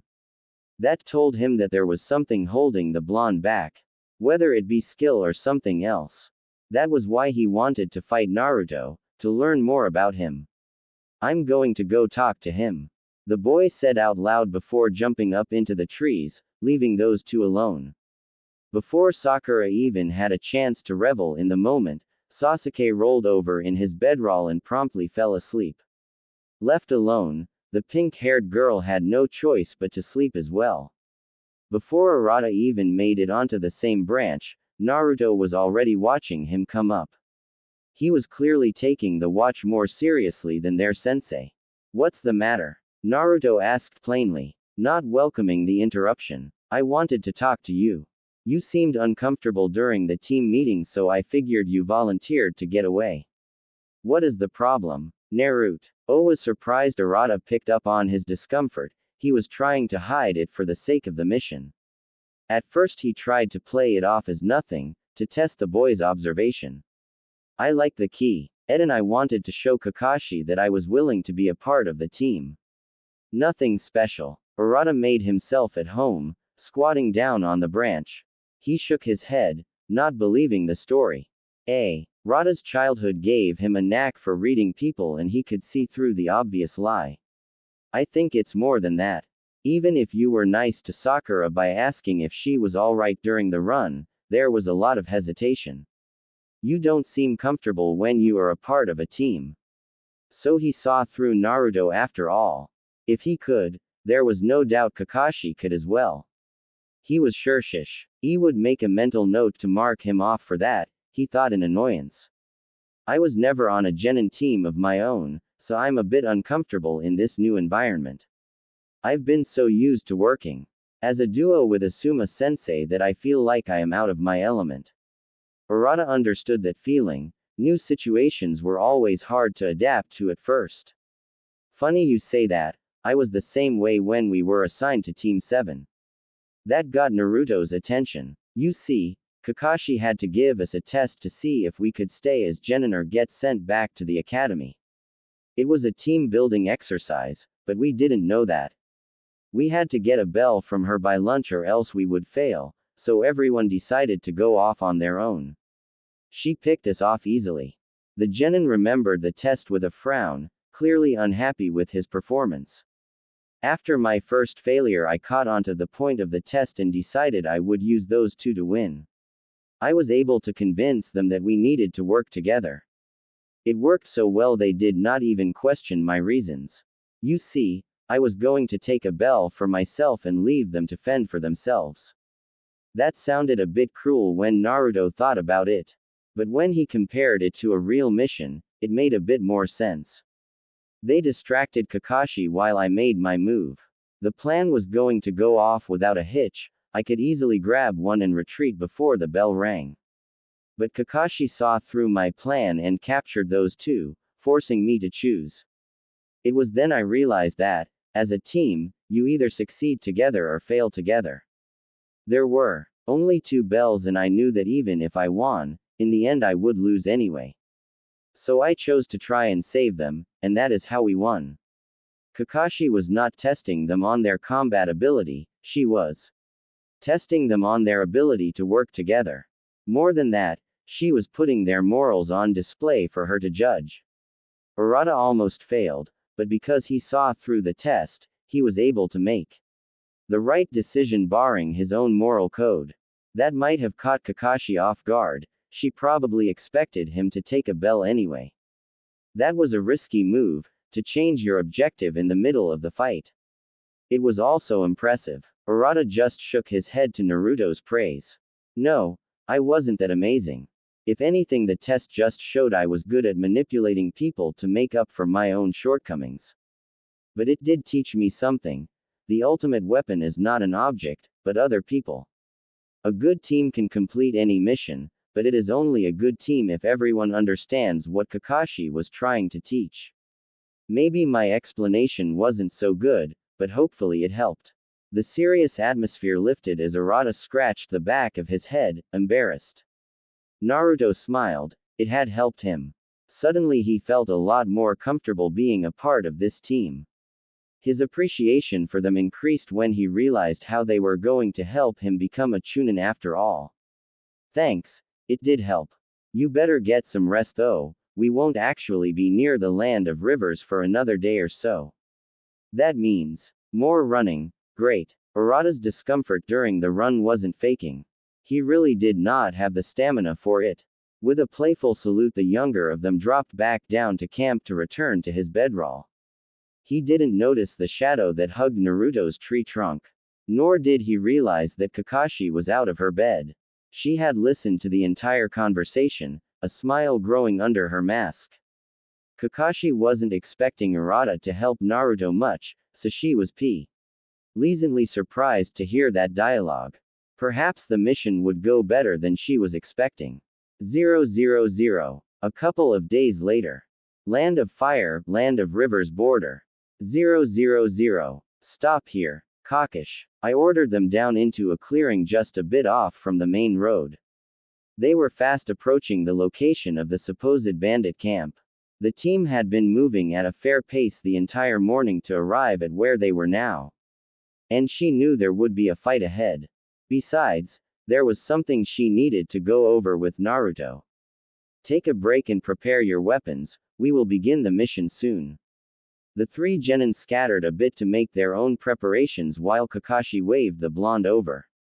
He watched as she reached behind her back to fish something out of her pack. Her arm returned with a scroll in hand. It was their mission orders from Konoha. Naruto had read that team leaders often entrusted them with their second-in-command before the mission started, in case they fell in battle. That gave him an unsettled stomach to think that Kakashi might die. He knew it was possible, but still, the possibility just seemed so low there was no point in contemplating it. Take this, Naruto. In case we are separated or something happens to me, follow the instructions inside. Naruto took it without arguing, storing it in his waist pouch. There is a village not too far from here. We will investigate and see if we can find out where the bandits are. Kakashi didn't want to rush into anything, so she stuck with a cautious approach. The genin fell in behind her as they continued forward through the trees. A bit of mist was covering the area, giving the start of their mission an eerie tone. Not long after leaving their rest spot, they came across a small village nestled into the surrounding forest. Even with their distance, they could hear sounds of conflict. Careful not to make too much of a fuss, Naruto and the others remained in the trees while Kakashi dashed across the rooftops to get a better look. She quickly returned to them with news that a small group of bandits were in town causing trouble. With no time to spare, the 5 shinobi made their way to the market district where the altercation was taking place. 000. Give us what you owe, old man. A scraggly bandit ordered, holding up a dagger to some graying merchant. They had been in that area for the past month or so and had begun gathering so-called protection money. All it was extortion of the populace. Their distance from Tani and Konoha made it difficult for them to get any help. The bandits knew it too. That was why they preyed on the border towns. Not this time. We won't be pushed around by the likes of you. The robes he wore made the middle-aged man look like he was wealthy. No doubt why they were hassling him. With the snap of his fingers, the other 2 bandits wrestled the merchant's arms behind his back. A toothy grin spread across his face as he approached, flicking the dagger between his hands and fingers. A few of the townspeople were watching from their homes. It was a perfect time to make an example. I'm gonna carve you up, pal. You picked the wrong group to mess with. Before he could get any closer, someone appeared behind him. The bandits holding the old man tried to warn their partner, but could do nothing but gape as blood soon covered the dirt road. Naruto twirled the kunai around in his hand before throwing it faster than the thugs could track. It impaled one right between the eyes, sending more blood flying and a body to the floor. The last one was quickly apprehended by Kakashi, who wanted to ensure they had someone left to interrogate. The 3 genin appeared shortly after the hostilities ended, surprised at how fast it was over. They were also taken aback at how coolly Naruto handled the bandits. It was like he didn't even hesitate to kill them. In a way, it was frightening. Thank you very much, Konoha-san. The rescued man bowed before quickly excusing himself. He wanted to get as far away from the coming battle as possible. It didn't take much before Kakashi had gotten the information she desired out of their prisoner. They left him for the town to handle on their own as they had bigger problems. Apparently the band of renegades was led by a man named Noroi, a man that did not hail from a village but knew ninjutsu of some kind. Apparently it was particularly vile in nature, as even his men were afraid of him. The group of shinobi set out for the border where the camp was. A river with forest on either side signified the border between fire and river, with the bandit camp being inside of the other country. It was something that should have been handled by Tani Shinobi, but apparently they were not aware of the gravity of the situation. There was also the possibility they were involved, or were too weak to properly handle whoever Noroi and his men were. Either way, it was up to Kakashi and Naruto to figure out how best to complete their mission. Without any information on Noroi's group or his abilities, they would remain in the dark. That was why they were having to do something so bold as direct reconnaissance. It won't be long now, keep your eyes open for enemies. Kakashi warned as they ran through the forest floor, the tree branches too high to access. Naruto was uncomfortable and it showed in his posture. The entire mission had been off since they made it to town. The people did not cooperate with their questions, the lowly thug captured without anything to keep him from talking. And now they were out in the open. He knew Kakashi wouldn't purposely leave them vulnerable, but if they kept going like that then they would be discovered. Any smart leader would have some sort of sentry. And Naruto could already see the river. If he could see that, then surely the bandits could see them. The tense atmosphere was palpable enough to cut with a knife. When Kakashi suddenly held up a fist to stop, he knew that it was already too late.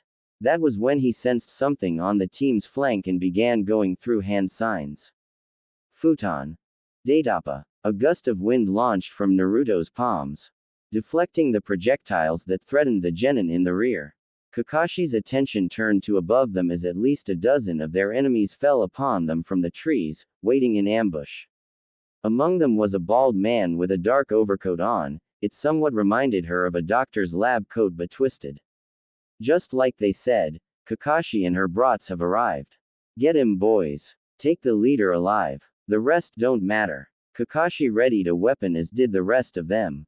Naruto prepared 2 kunai while the rest readied one in their hands. Sakura's body visibly shook with fear, and Sasuke's legs almost buckled. Team 7, Triangle Formation. Naruto, look after them while I handle the leader. The 3 genin got back to back while Naruto stayed nearby, even though he wanted so badly to charge into battle with Kakashi. He knew they would not stand a chance without him nearby and so he remained. Most of the bandits came after Naruto, leaving Kakashi for Noroi to fight. When they were just a few feet away from Naruto, he disappeared into a blur. Before the bandits even knew what was happening, he had already torn through their ranks with his weapons. Blood and bodies fell as the rest recovered, attacking Naruto with their blades, axes, and sickles. Using his speed to his advantage, the blonde kept them back and was able to outmaneuver them. While he distracted them, Urata came up with the idea to become long-range support. He stayed in formation but began to throw kunai and shuriken into the bandit group. What surprised them most was that the weapons seemed to have a mind of their own, similar to Naruto's wind technique. How does a genin like him know how to do something like that? Naruto didn't understand it either as the bandits were forced to scatter. He didn't even go through any hand signs or focus any chakra. Urata made it look easy. Another group came at them from a different direction, forcing Naruto's attention elsewhere. To make room in his hands he put away the 2 kunai before going through more hand signs. Urata, throw more shuriken. Naruto ordered, surprising the boy. He, along with the help of Sakura, threw a handful of projectiles at the incoming bandits. Using a technique he had learned from the 3rd, Naruto exponentially increased their numbers. Shuriken Kage Bunshin no Jutsu. The flurry of metal became a barrage of steel as the weapons impacted, slaughtering the attackers. There was little time to rest as even more came out of the forest from hiding places. They seemed to have been waiting for a long time. Naruto clashed blades with the nearest one and realized that if they stayed for much longer, the genin would be overwhelmed. Already their triangle formation was scattered as each one fought for their lives. Kakashi, where are you? 000. Reikiri. Kakashi launched forward with the intent to run the enemy leader through. When she impaled him, he sunk into the ground as some sort of dark liquid. She panted as Noroi's body reformed behind her, some distance away. He was playing with her, trying to make her lose energy. Their fight had slowly gotten farther and farther away from her team, but she could still hear the sounds of battle. That means they are still alive. I need to end this quick. Just give it up, Kakashi. You will be mine, the pale-skinned man promised, licking his lips over some dominating fetish. I don't think so, she rebuked, disappearing into the ground before launching back out from underneath his feet. The enemy ninja slid away, hands still in his overcoat's pockets. This battle was like a joke to him. It was as if he already knew the outcome. Kakashi launched forward with a kunai and tried to engage in taijutsu. But he weaved in and out of each of her attacks. A long, dark object launched from his chest and tried to bite her, but she was able to dodge.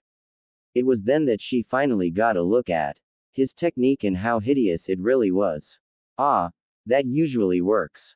Apologies, it's been a while since I was a doctor. A multitude of black snakes emerged from his body, each one with a mind of its own. They launched toward Kakashi in an attempt to subdue her, but she was faster.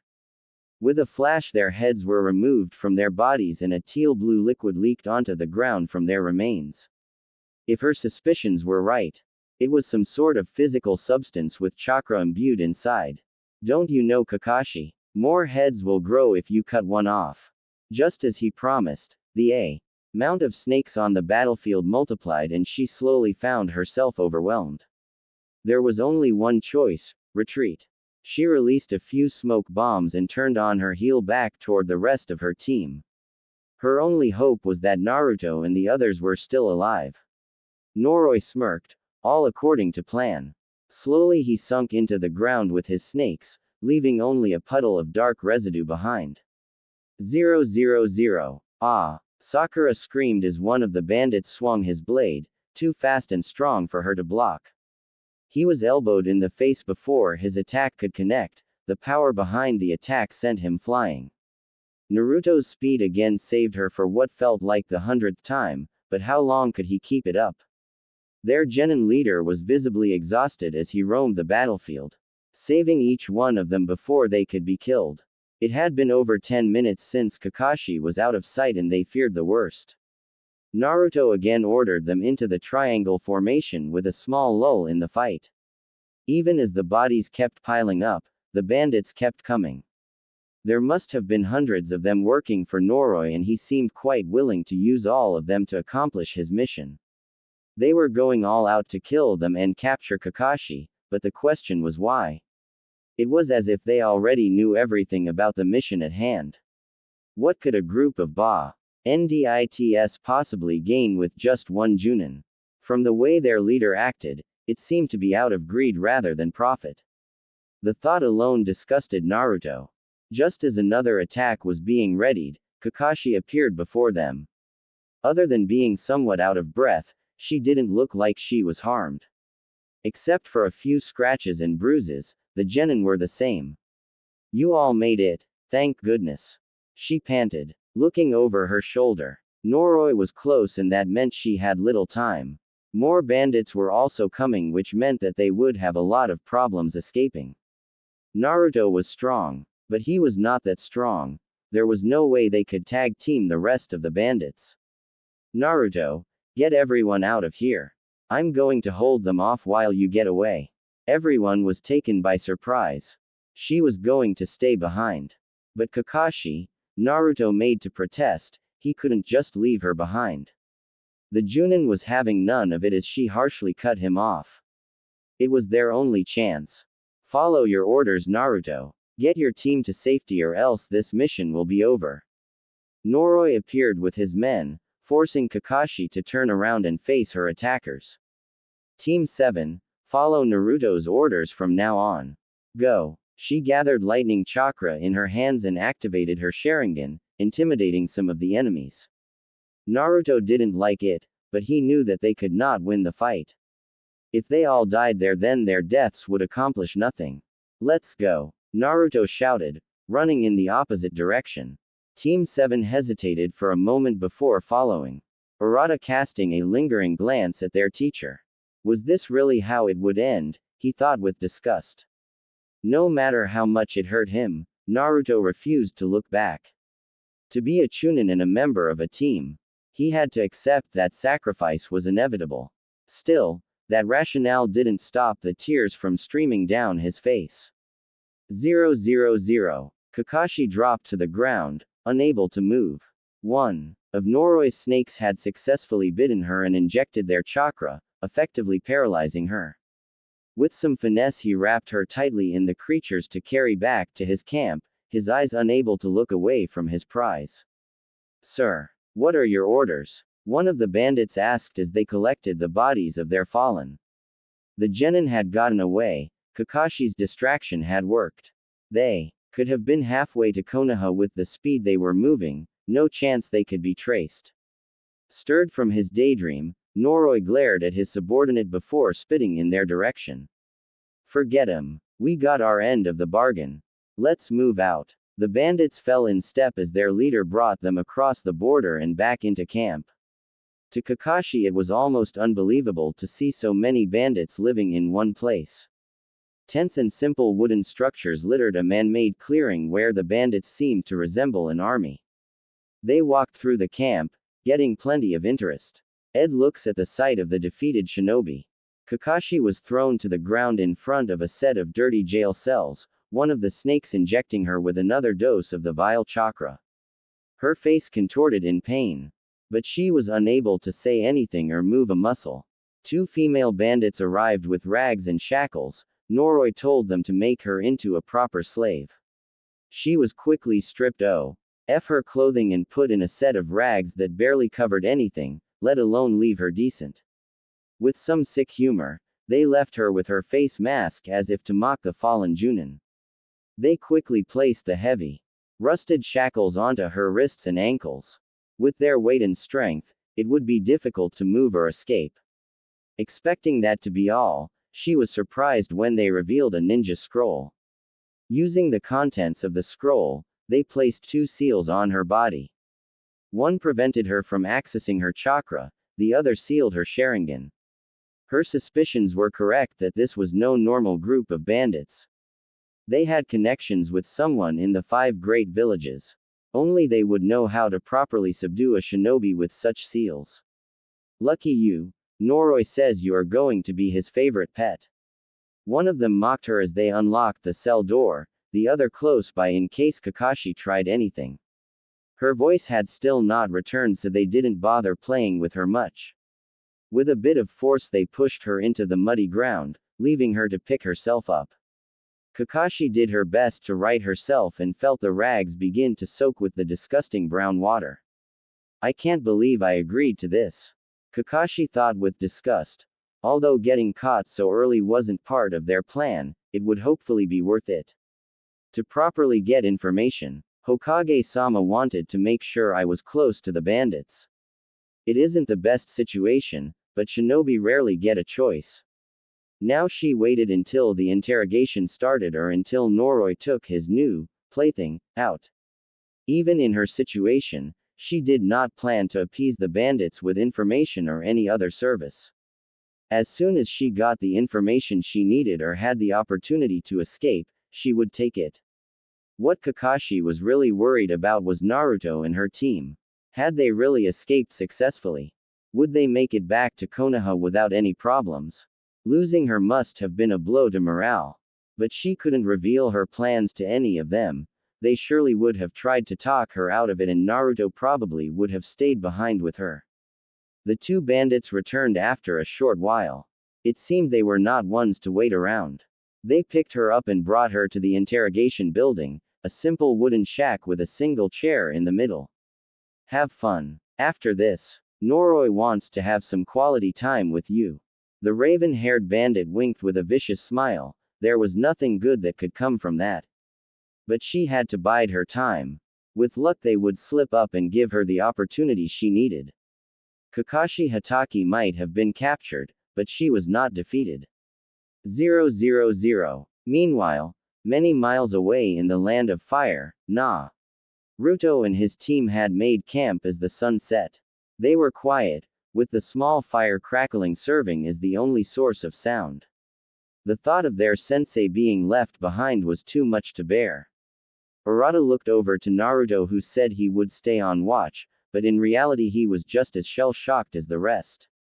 He leaned against the trunk of a tree, looking off into space. Slowly, he slid himself down to the ground, dropping the scroll in his hand haphazardly to the ground.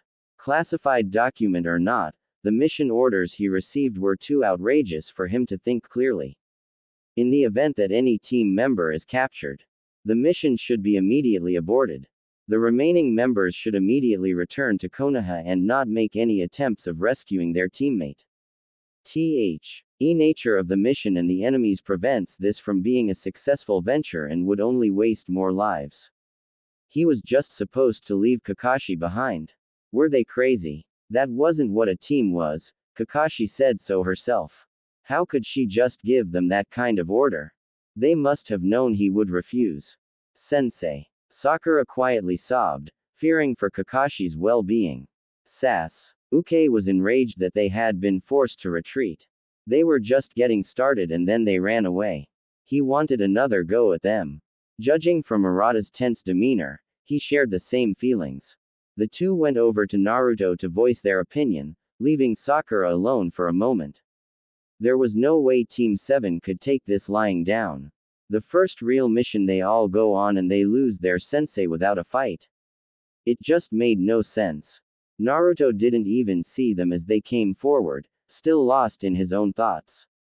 His arms rested on his bunched up knees, even in the uncomfortable position he had not even shifted once since reading the message. So, what do we do now? Naruto snapped out of it for a moment to respond, his voice lacking emotion. He felt that it would match the tone of the order. We are to leave Kakashi behind and return to Konoha at once. That made the Uchiha and Sato ball their fists in anger, unable to believe it. That can't be. We can't leave her behind. Arata shouted, bringing Sakura and Naruto's attention to him. Those bandits need to pay for what they did. We can take the fight to them. Sasuke slammed his fist into his palm, displaying his will to fight. We don't have a leader, our Junin is gone. How are we supposed to come up with a strategy? Naruto asked no one in particular, his strength was suddenly sapped. A soft voice squeaked out from behind Sasuke and Arata, making them turn around to see Sakura. With a certain amount of determination, she spoke up. Naruto-san. You have the most experience out of all of us here. If it weren't for you, we all would have died. If anyone can come up with a plan, it's you. Their eyes focused on the older genin as he came out of the defeated trance. Sakura's words reinvigorated him enough to stand up and look over his squad.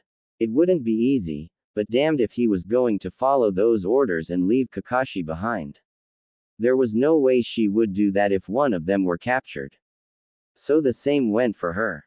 Alright, but I'm going to need to know what all of you can do. To win, we are going to have to work as a real team. They nodded in understanding as Naruto rested his eyes on Arata. The technique he used earlier, it was time to come clean. There was no wire, no hand signs. Naruto had played the move over and over in his mind and still could not figure it out.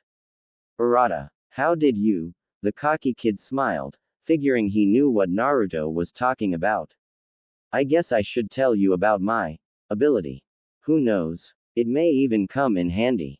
Around the campfire, the genin came up with a plan to save Kakashi and complete their mission. The bandits had messed with the wrong team. Underestimating Naruto was not what sealed their fate, it was leaving them together. As long as there was a team, there was a chance.